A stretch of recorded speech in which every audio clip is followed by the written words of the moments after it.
O senador eleito Flávio Bolsonaro recebeu a equipe do Domingo Espetacular no início da noite desse domingo. É a primeira vez que ele vai falar desde que foi divulgado o relatório do COAF, o Conselho de Controle de Atividades Financeiras. No documento aparecem movimentações bancárias consideradas suspeitas na conta do senhor. Senador, uma dessas movimentações é o pagamento de um título de R$1.016.000, um título da Caixa Econômica Federal. Que título é esse e quem era o beneficiário? Bom, em primeiro lugar, eu quero agradecer, Lúcio, e a Record pela oportunidade de vir aqui trazer a verdade. Infelizmente, eu gostaria muito de estar fazendo isso, trazer os esclarecimentos ao Ministério Público, às autoridades competentes, mas não foi nem me dada a oportunidade de fazer isso. Tem aqui um documento, que é o documento da Caixa, e eu já vou pedir reserva, porque eu quero apresentar isso aqui primeiro para as autoridades, antes de apresentar à imprensa. O foro adequado para discutir isso não é a imprensa, com todo respeito, é o Ministério Público, seja federal ou estadual, dependendo do que o Supremo determinar. Eu vou entrar nesse assunto, mas está aqui. É um documento da Caixa, é um contrato com a Caixa Econômica Federal, e não é nada mais do que o seguinte: um apartamento que eu comprei na planta, e quando você compra apartamento na planta, o financiamento fica com a construtora. Quando sai o habite-se, é quando a Caixa pode fazer o financiamento. O que você faz? Você busca a Caixa, que tem um juros menor. A Caixa vai, paga a sua dívida com a construtora, e eu deixo de ser devedor da construtora e passo a ser devedor da Caixa. Então quem pagou, quem fez essa operação, foi a Caixa Econômica. Não foi dinheiro meu. Então está explicado isso aqui, não tem nada a ver. A Caixa Econômica Federal... Esse 1 milhão era a quitação do apartamento, então? A Caixa quita o restante do financiamento que eu tinha com a construtora e eu passo a dever agora, não mais a construtora, passo a dever a Caixa Econômica Federal. Só isso. Então o título era um pagamento para a construtora. A Caixa pagou esse valor, não fui eu que paguei. Eles pagam a minha dívida e eu passo a ser devedor da Caixa. Qual era a construtora? PDG. A PDG. E um imóvel que você tem até hoje no Rio de Janeiro? Não, esse imóvel foi vendido. Em seguida, hoje, o meu patrimônio é um imóvel que eu tenho na Barra e uma sala comercial. Esse imóvel já não pertence mais? Esse já foi vendido. E estava declarado? Tá tudo Claro que estava declarado. Claro, tudo na minha vida é declarado. Os meus imóveis, as minhas movimentações, tudo. Não tenho nada para esconder de ninguém. Senador, o pagamento desse título foi em 2017? Foi 2017. 2017. Qual era o valor do apartamento? Olha, esse título aqui, o que eu estava devendo, era um pouco mais de R$1 milhão. E aí a dívida passa da construtora, que estava ali, foi onde eu comprei o apartamento na planta, e eu passo para a Caixa, nada além disso. Simples de explicar. Agora Caixa quitou o apartamento e o senhor passou a dever o valor do apartamento para a Caixa, era normal. Essa é a burocracia do financiamento, né? Então, assim, não tem nada demais nessa questão aí, por exemplo. Esse apartamento depois foi vendido já depois que o senhor terminou o financiamento com a Caixa? Não, foi vendido. Foi encerrado. Foi vendido em seguida esse apartamento. Então, se procurar lá na conta, acabou que houve um atraso na entrega do imóvel e eu precisei vender. Então, todo mês tem o pagamento para a Caixa. Depois disso, débito na conta. Senador, outra questão que levantou suspeita no relatório do COAF. Entre junho e julho de 2017, no prazo de um mês, o senhor recebeu 48 depósitos em torno de R$2.000. Foram em 3 meses, né, R$96 mil, em que eles tentam, de uma forma muito baixa, querer insinuar que a origem desse dinheiro tem alguma coisa a ver com um ex-assessor meu ou com terceiros. Não tem. Eu explico mais uma vez. Eu sou empresário. O que eu ganho na minha empresa é muito mais do que eu ganho como deputado. Eu não vivo só do salário de deputado. E além disso, está aqui a origem. Mais uma coisa que eu vou mostrar, mas que eu peço reserva, porque eu vou apresentar no momento oportuno para as autoridades, que é a escritura do apartamento que eu vendi. Sabe qual foi o valor do apartamento que eu vendi? R$2.400.000. Não é o mesmo apartamento. É o mesmo, por coincidência, é o mesmo apartamento que eu vendi logo em seguida. Então, não tenho nada para esconder de ninguém. Esse apartamento aqui foi pago direitinho, bonitinho. Então, e só para complementar, vou chegar lá. Então, estou mostrando para vocês qual é a origem. Tem origem, não é origem ilícita, não tem origem em terceiros. Agora, por que aparece dessa forma? Porque esse dinheiro, que é um dinheiro meu, era depositado na minha própria conta. E como tem que ser de R$2 em R$2.000, porque o limite para você fazer o depósito no caixa eletrônico, naquele papelzinho, são R$2.000, foi feito dessa forma. Não tem mistério nenhum. Está tudo declarado, justificado no papel. Está declarado ao fisco, está declarado, né, na escritura. Se fosse algo de ilícito, você acha que eu vou botar na minha conta? Não tem dinheiro ilícito na minha mão. Não fala, não tem nada a ver o senhor comigo. depositava em dinheiro na própria conta? Eu recebi uma parte, eu sou empresário, eu pego o dinheiro às vezes da empresa em cash. Uma parte foi desse apartamento foi pago também em cash. Está aqui escrito na escritura. Senador, para não ficar nenhuma dúvida, esse imóvel, então, esse referido imóvel, qual o endereço dele no Rio de Janeiro? É na Zona Sul do Rio de Janeiro, está aqui escrito na escritura. Tá? E mais uma vez, eu quero apresentar isso aqui. Eu não quero falar detalhes. Tá. Aqui não é o foro competente para tratar disso. Eu quero tranquilizar todo mundo que está aqui, as provas estão aqui.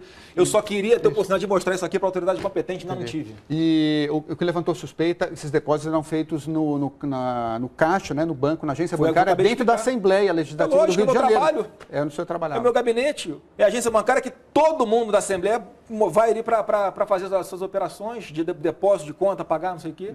Saque no caixa. É embaixo do plenário essa agência, não tem mistério. O ex-assessor do senhor, Fabrício Queiroz, trabalhou com o senhor na Assembleia Legislativa do Rio de Janeiro, ele movimentou na conta dele, num período de 3 anos, 7 milhões de reais. Ele mora numa casa simples, ele recebia um salário, né, segundo se divulga, de 23 mil reais. O senhor acha que é compatível essa movimentação com a vida que ele levava e com o salário que ele recebia? Olha, o que meu ex-assessor faz ou deixa de fazer é responsabilidade dele. Eu não tenho como saber o que aconteceu, porque a imprensa às vezes coloca de um jeito, né? Você pega, antes era um ano, o vazamento que foi do estilo dele foi de 1 ano. Aí ele movimentou 1 milhão e 200 mil reais. Aí você vai ver, não foi 1 milhão e 200 mil reais. Foram 600 mil reais que entraram e 600 mil reais que saíram. E quando ele me diz, ô Lúcio, lá no começo, que eu fui questioná-lo, que dinheiro é esse? E eu até falei, ele me deu uma explicação plausível. O que ele me falou? Ele falou que grande parte desse dinheiro era dinheiro dele, né, que ele como policial recebia, na Assembleia recebia, e a família depositava na conta dele. Só isso aí já dá 80% da movimentação desses 600 mil reais. E os outros, você falou assim, chefe, isso aqui eu explico facilmente, não tem nada de ilegal, pode ficar tranquilo. Eu fui para a imprensa e falei, ele me deu uma explicação plausível, mas quem tem que ser convencido não sou eu, é o Ministério Público. Senador, causou estranheza que o senhor entrou com um pedido de suspensão do processo no Supremo Tribunal Federal, né, alegando o fórum privilegiado, que o senhor tinha tido o sigilo quebrado. Não foi isso. Por que o senhor fez esse pedido? Bom, te agradeço pela pergunta, Lúcio, porque é importantíssimo esclarecer de uma vez por todas para todo o Brasil. Não pedi foro privilegiado no STF. O que eu fiz foi uma reclamação, que é o remédio jurídico correto, para perguntar ao Supremo Tribunal Federal, obedecendo a uma decisão do próprio STF, que lá atrás decidiu sobre o foro, e tem uma vírgula que fala assim, ó, caso a caso, o Supremo Tribunal Federal dirá qual é o foro competente. Se é o Rio de Janeiro, o MP do Rio, ou se é Brasília, o MP federal. Então, a decisão ali que o Supremo vai tomar é para onde é que eu tenho que ir prestar os esclarecimentos, aonde é que eu vou levar isso aqui. O senhor não quis travar a investigação. Dentro do corpo disso, eu já informei ao Supremo as atrocidades que estão acontecendo aqui comigo. Meu sigilo bancário quebrado, sem autorização judicial. Provei ali que, além de quebrarem o meu sigilo sem autorização, Lúcio, eles deram publicidade para isso. Por que essa pressa? Tudo no seu tempo, eu vou prestar esclarecimento à autoridade competente. Por que essa perseguição comigo? Senador, o que levantou muita suspeita é o seguinte, existe uma prática nas assembleias de todo o país, câmaras municipais, até no Congresso, de reter uma parte do salário de funcionário. O deputado, o vereador, contrata e depois recebe um percentual do salário do funcionário. O senhor alguma vez reteve o salário de alguém que trabalhou com o senhor na Assembleia? No meu gabinete, não. E se eu soubesse que alguém estivesse cometendo isso, eu era o primeiro a denunciar e mandar prender. Porque todo mundo sabe, quem me conhece, quem me acompanha no dia a dia, sabe que não tem sacanagem comigo. Tá? Se eu quisesse dinheiro, eu não tinha aceitado algumas ofertas tranquilas de doação eleitoral para minha campanha, bonitinha, de empresários que queriam ajudar o Brasil. Recusei milhões de doações de campanha. Não quero fazer, digo mais, em alguns períodos no meu gabinete, cargos ficaram vagos. Se eu tivesse o intuito de ganhar dinheiro com isso, acho que ia deixar cargo vago. Quantos funcionários o senhor tinha na Alerj? No gabinete são 20, mais ou menos. 20. Aí varia, os cargos podem ser fracionados, tá? Mas nunca foi, meu gabinete é enxuto, funciona, todo mundo trabalha. Todos recebiam salário integral? Todo mundo trabalha, cara. O que a pessoa faz com o dinheiro dela não tem como controlar. Senador, voltando no assunto do STF, o pedido que o senhor fez ao STF relativo à investigação feita pelo Ministério Público do Rio de Janeiro. O que o senhor achou da fala do ministro Marco Aurélio? Ele disse que casos como esse, ele devolveu para o processo onde está a investigação de origem, que seria o Ministério Público do Rio de Janeiro. O que o senhor achou da fala dele? Lúcio, o STF, os ministros do STF, suas decisões são soberanas. Pelo que eu saiba, o ministro Marco Aurélio Mello está de férias. Então, ele não teve acesso ainda ao teor da reclamação que eu fiz junto ao Supremo Tribunal Federal. Então, com certeza, ele tem uma fala que para mim é fundamental.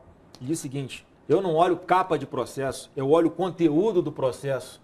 Então, fico muito feliz que o ministro Marco Aurélio tenha falado isso, porque é só isso que eu quero. E ele vai ter oportunidade de ver que dentro do processo, como eu estou sendo arbitrária e ilegalmente lesado, porque tive o sigilo bancário quebrado, porque foi dado publicidade para isso em rede nacional, muito antes de eu ser ouvido. Não tem sentido isso tudo que está acontecendo comigo. Então, não tenho dúvida que o ministro Marco Aurélio, ao analisar as nulidades que existem nesse procedimento, que eu também incluí nessa reclamação, ele vai tomar a decisão dele, certamente a decisão mais acertada. Na opinião do senhor, esse processo deveria correr em Brasília?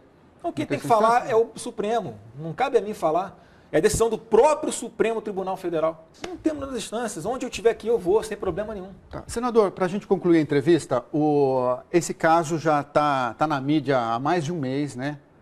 E a demora do ex-assessor do senhor, Fabrício Queiroz, em prestar esclarecimentos ao Ministério Público do Rio de Janeiro, acaba levantando a suspeita de que existe algo errado por trás de tudo isso.